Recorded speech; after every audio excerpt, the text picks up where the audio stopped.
heaven in the presence of my God. He's King of kings, Lord of lords, bursting through the sky. When I get there, when I get there, don't cry for me, celebrate the victory. On April 26th, the Lord gave me a song.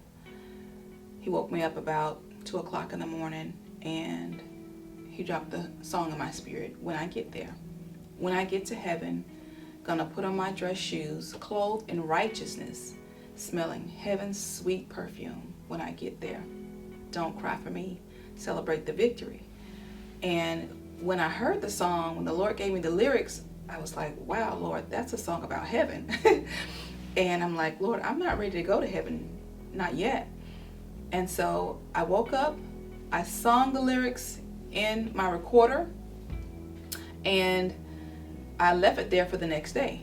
The next day I woke up, I typed my lyrics up, and I was like, okay, I'm not ready to sing a song about heaven yet, so I'm just gonna, push this one under the carpet for a while. And little did I know, 2 weeks after that, my mother passed away, and it was the beginning of a long journey, emotional journey. Yeah. She passed away. She died of a heart attack, and so it was unexpected. And with unexpected deaths or loss, it can be traumatic, and it was for me. It was very traumatic, and it's been a journey. It's been a journey. And 2 weeks after that, I'm still going through the mourning.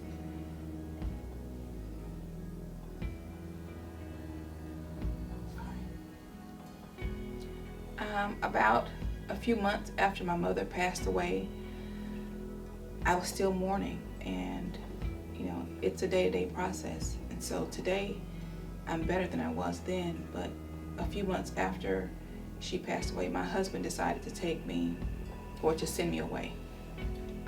He said I need to get away and see a new atmosphere.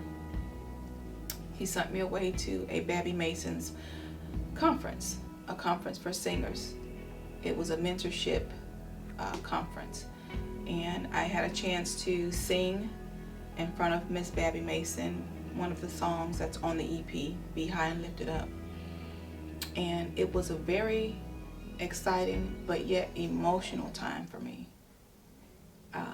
It was very emotional. She gave me all 20s down the line. A straight 100 was my grade for that particular performance on that song. And I went back to my hotel room, and it was bittersweet. It was bittersweet because I couldn't call my mother and give her the good news. And that was the first time that I believe I was alone after her passing. And so I went back to the hotel room, and I literally cried myself to sleep that night. And I came back home, and that next day, it was Sunday. I got up to sing that Sunday, and it was the first time I got up to sing and I felt empty.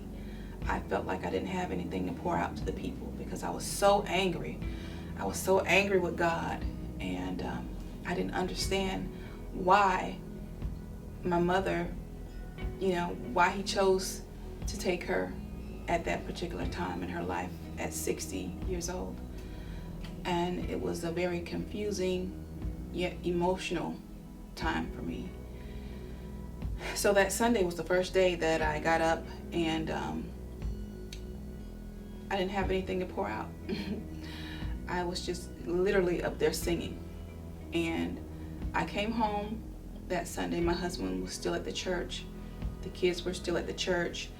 And I came home that Sunday evening to cook. And I decided to go in my garden and pick some cabbage to cook. And as I was cleaning and cooking the cabbage, I could hear my mother giving me instructions on how to cook the cabbage. And so I cooked dinner and I sat down to eat and I fell asleep. When I fell asleep, the Lord came to me in a dream and he showed me my mother, and she was standing before me and she had such a glow on her face. She had such a glow. She looked beautiful. And I'll never forget, she was wearing like a peach and cream dress. And at first she was just staring, she wasn't saying anything. She was just staring and she was smiling. And I was looking at her. And then she opened her mouth and began to sing. And the song that she was singing was, "When I get to heaven, gonna put on my dress shoes, clothed in righteousness, smelling heaven's sweet perfume. When I get there, don't cry for me, celebrate the victory." And I woke up out of the dream and tears rolling down my face, and I said, "Lord, that's the song you gave me. That's the song, same song." So I ran upstairs and I went searching for the song. Finally found the song, and it was in my old recorder. I pushed play on my old recorder, and it was the very same lyrics, the very same song. And that was my confirmation that day. I knew that I needed to go ahead and record the song. That was instant confirmation from heaven that, hey, this is it. God was showing me that she's okay and to stop mourning. So it was my instant confirmation to go ahead and start recording the song. So I called my producer and we began to record it.